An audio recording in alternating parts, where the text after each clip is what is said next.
21의 생각 이세영입니다. 김수영 시인이 쓴 시 중에 그 방을 생각하며 라는 시가 있습니다. 4.19 혁명 6개월 뒤에 쓴 이 시에서 시인은 배반당한 혁명에 대한 실망감을 이렇게 토로했습니다. 혁명은 안 되고 나는 방만 바꾸어 버렸다. 나는 이제 녹슬은 펜과 뼈와 광기, 실망의 가벼움을 재산으로 삼을 줄 안다. 30개월 전 무바라크 독재를 무너뜨린 이집트의 젊은 혁명가들의 지금 심정이 이럴까요? 이집트 시민혁명의 결과로 탄생한 무르시 정권이 지난주 군부의 압력에 의해 붕괴됐습니다. 여러 원인과 배경이 있겠지만 오랜 세월 군부 독재를 경험한 우리 눈에는 그리 낯설지 않은 광경입니다.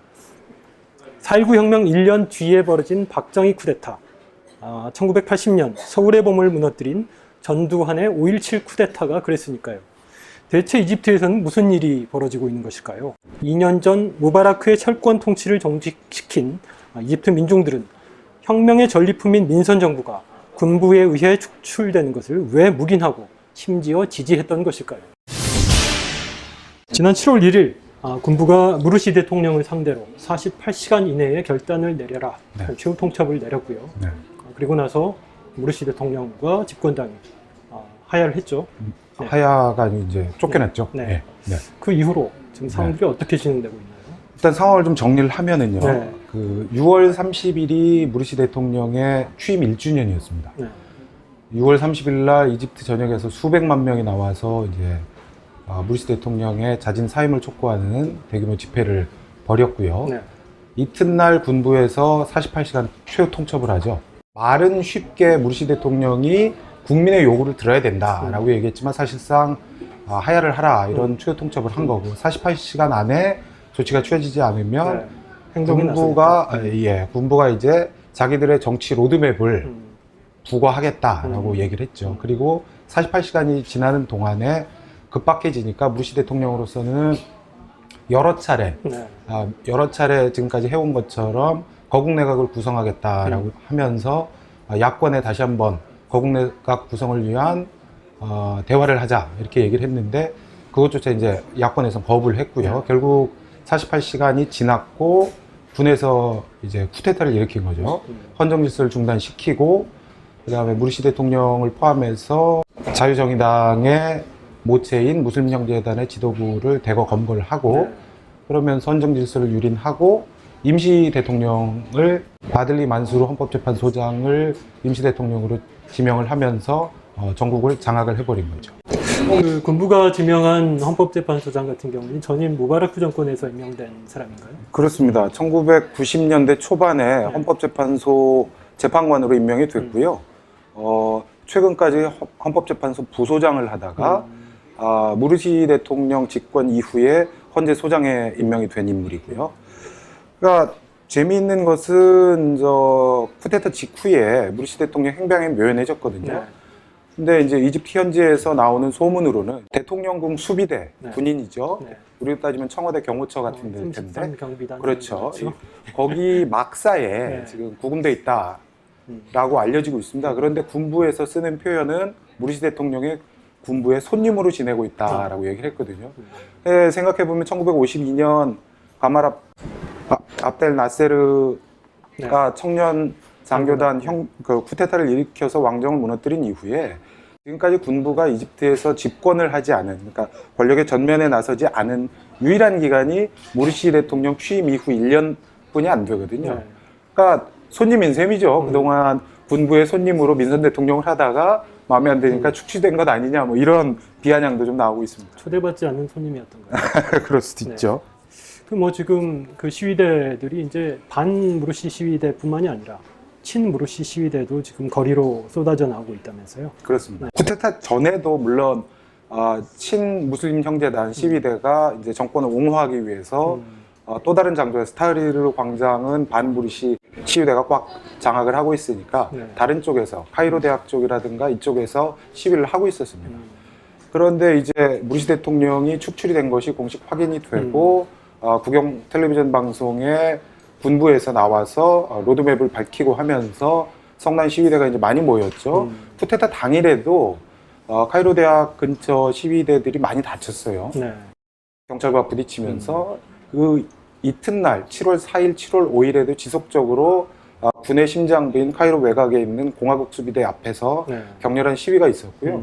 군이 일부 발포를 해서 시위대가 죽기도 했습니다. 오늘 오전에도 그러니까 이집트 현지 시간으로 오전이고 저희는 이제 오후가 될 텐데 네. 오후에도 또 발포가 있어서 동일한 장소에서 발포가 있어서 사상자가 여럿 났다라는 속보가 들어오고 있습니다.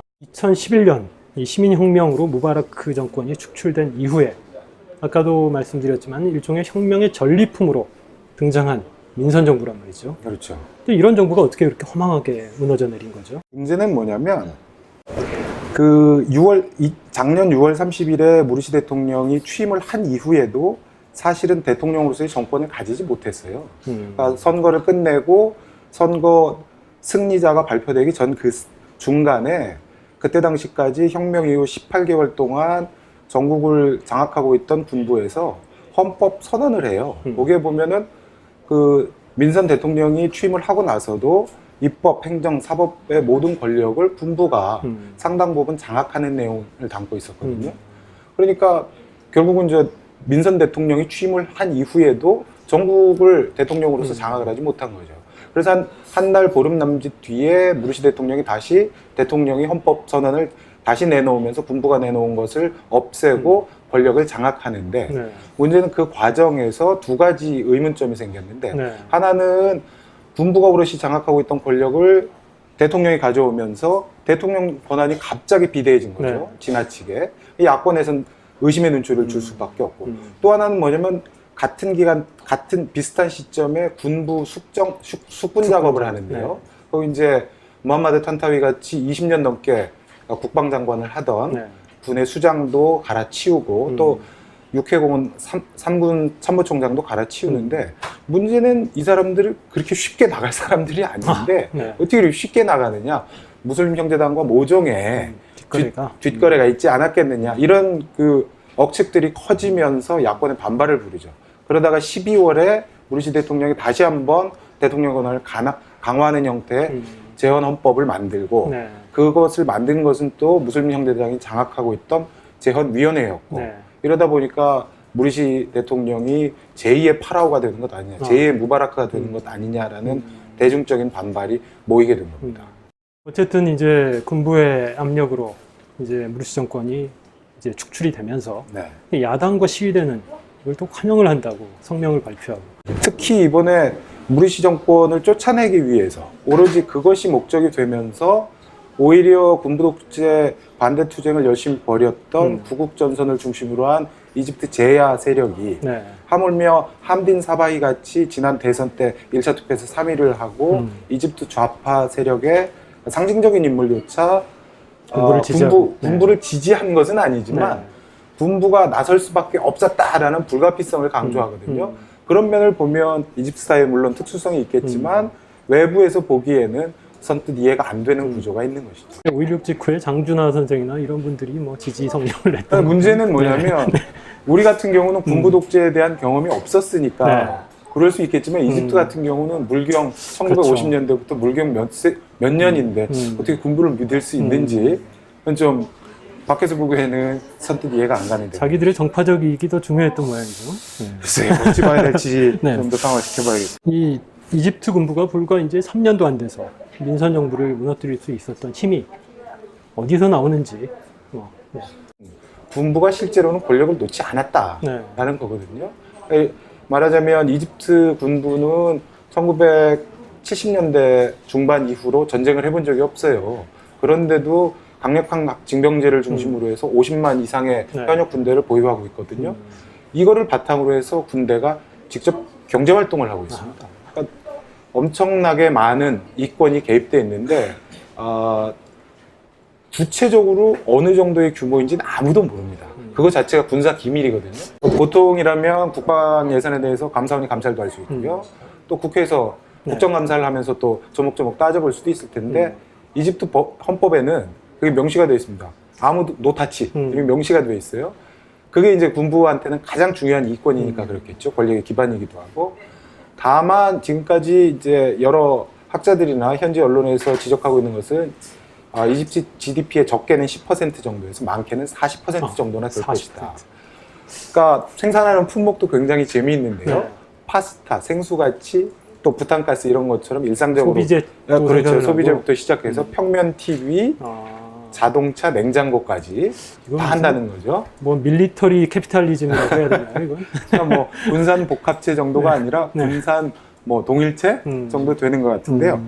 그러니까 비근한 예로 얼마나 군부가 재력이 있는지를 알 수 있냐면 혁명 직후에 이집트 정부가 정말 현금 부족 사태로 위기를 겪고 있을 때 2011년 12월에 군부가 이제 혁명 기간 동안에 최고의 권력을 이행기 동안에 최고의 권력을 가진 게 스카프라고 해서 최고군사위원회를 구성을 해서 사실상 밀리터리 훈타처럼 통치를 했는데 여기에서 이집트 중앙은행에 10억 달러를 빌려줘요. 10억 니들 돈 없지? 네. 10억 달러 우리가 빌려줄게. 물론 이자도 받고요. 그래서 고 빌린 돈으로 선거를 치릅니다. 총선을. 그러니까 총선을 치른 비용도 사실은 군부에서 나온 돈이었다는 거죠. 이걸로 치면은 뭐 안기부 통치자금보다 규모가 엄청나게 크다고 비교가 안 되는 봐야겠네요. 거죠. 비교가. 네. 그 정도 수준이니 뭐 상상에 맡길 수밖에 없는 것이죠. 된 무르시 대통령과 집권 자유정의당 네. 같은 경우에는 이제 정교 일치를 추구하는 이 이슬람주의 세력으로 분류가 되고, 군부 같은 경우에는 이제 정교 분리를 주장하는 세속주의 정치 세력을 대표하는 집단으로 얘기가 되었는데, 그래서 이번 사태를 이게 세속주의 대 이슬람주의의 대결이 아니냐 이렇게 본 시각이 좀 많은 것 같아요. 어떻게 보세요?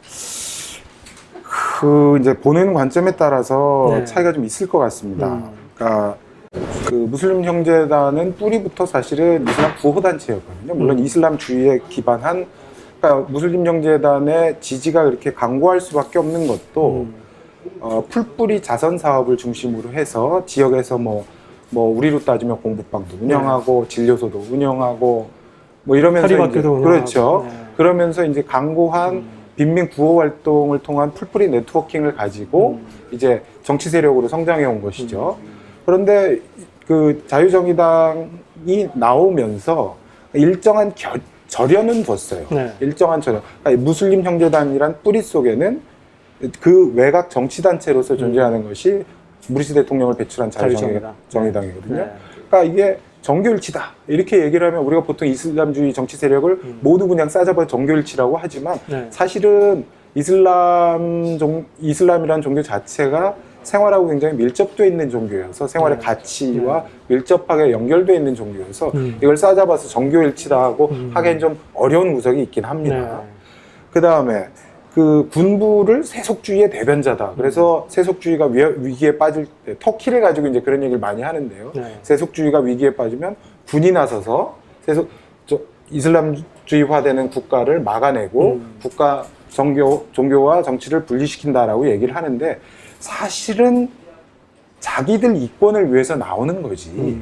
이들이 꼭 이슬람이라는 그 신념이 종교화됐을 땐 괜찮지만 이게 정치화했을 때는 이걸 막아야 된다라는 어떤 독자적인 신념, 가치관을 가지고 나오는 것은 아니지 않느냐. 그러니까 터키 같은 사례도 보면 군부가 움직일 거라고 생각하지만 꼭 그렇진 않거든요. 그러니까 권위주의 정권이 있는 것이고요.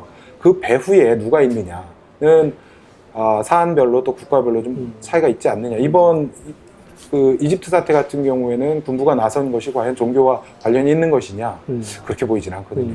이 중동 지역 같은 경우 특히 터키도 그렇고 이집트도 마찬가지지만은 어떤 이슬람주의 정치 세력이 집권을 하면 어떤 정치 위기가 이어지고 군부가 등장해서 그걸 다시 평정을 하고 이런 과정들이 반복되는 것을 보면 그 칼 막스가 얘기한 보나파르티즘이라고 하는 상황, 어떤 사회 세력도 그 사회의 헤게모니를 확고하게 틀어주지 못한 상황에서 팽팽한 어떤 교착 상태가 이어질 때 무장력을 가진 군부가 전면에 부상하는 이런 상황들이 계속 이어지게 있는 게 아닌가 뭐 이런 생각도 들더라고요. 뭐 보기 따라 좀 차이가 있는 것 같습니다. 그러니까 기존에 있었던 것은 강고한 헤게모니가 있었죠. 중동 아프리카 일대에 미국이라는 아주 강고한 헤게모니가 있었고 그 헤게모니 아래에서 움직였던 것이죠. 그러니까 대표적인 게 이제 뒤에서 언급하려고 했었는데 말씀을 꺼내셨으니까 지금 이집트 사태를 보면서 가장 우려하는 최악의 시나리오는 뭐냐면 1991년 12월에 있었던 알제리 사태거든요. 네.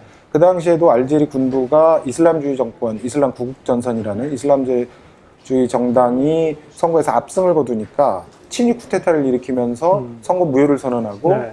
그것이 촉발이 돼서 10년 가까이 2000년 1월까지 내전을 벌여요. 네. 그러니까 그때는 그러면 헤게모니가 없는 것이냐? 아니거든요. 군부라는 강력한 헤게모니, 그 배후에 있는 제국주의라는 헤게모니는 분명히 존재하는 것이고 그 헤게모니가 할 필요는 없었겠습니다만 이번 사태를 바라보는 미국과 특히 이 서방 세계의 시각이 좀 어떤가요?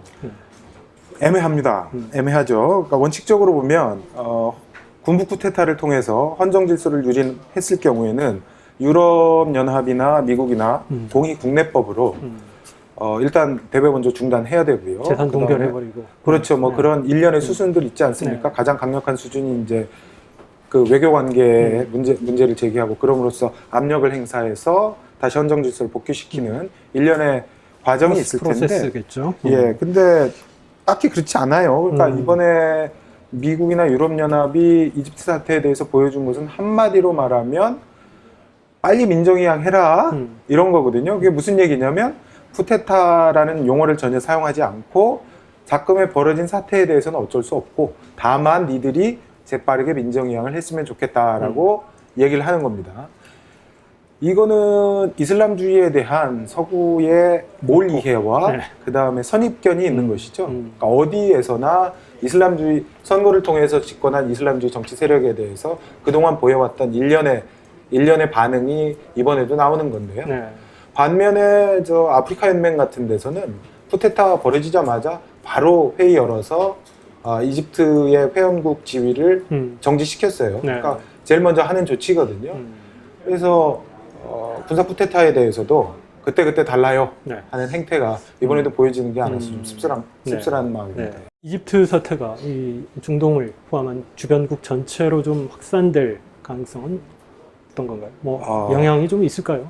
7천만이거든요. 네. 대단히 커다란 나라고 아랍의 사실은 예전에는 아랍 민족주의의 산실이었으니까 네. 정치적 영향력이 있는 국가죠.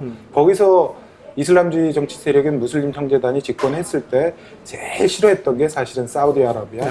카타르 이런 왕정 동네들, 국가들. 왕정 국가들 네. 그죠? 친미 왕정 국가들인데 이번에 이렇게 되면서 그 왕정 국가들은 사실은 고소해하고 있을 네. 거예요. 네. 고소해하고는 있겠지만 이게 다른 지역의 이슬람주의 정치 세력들과 엮인다면은 네. 또 어떤 파장이 생길지는 아무도 속단하기 어렵습니다. 네. 정인환 기자 수고하셨고요. 네. 이 기회에 이집트 출장 한번 다녀오실 수 있었으면 보내주시면 좋겠네요. 네. 제깍 다녀오겠습니다. 네. 마음으로 성원하겠습니다. 네, 감사합니다. 고맙습니다. 감사합니다. 이번 주 한겨레 21 표지 이야기는 그야말로 파격입니다.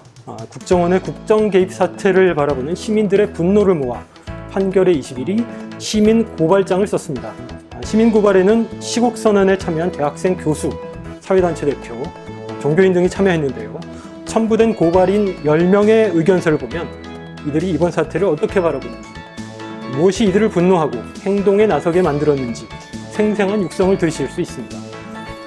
읽으면 저도 모르게 잔잔한 미소를 짓게 되는 이야기도 있습니다. 국정원 규탄 시국선언에 참여한 산청 간디학교 학생들 이야기인데요. 학교 식당에서 돈가스 덮밥을 먹다가 이야기를 나눈 게 시국선언의 시발이 됐다고 합니다. 함께 모여 스터디를 하고 학생 총회를 열고 주변에서 쏟아진 걱정과 격려에 또 한 번 놀라고 풋풋한 10대들의 속 깊은 나라 걱정에 흐트러진 매무새를 다잡게 됩니다. 20일의 생각 오늘은 여기까지입니다. 진행의 이세영이었습니다.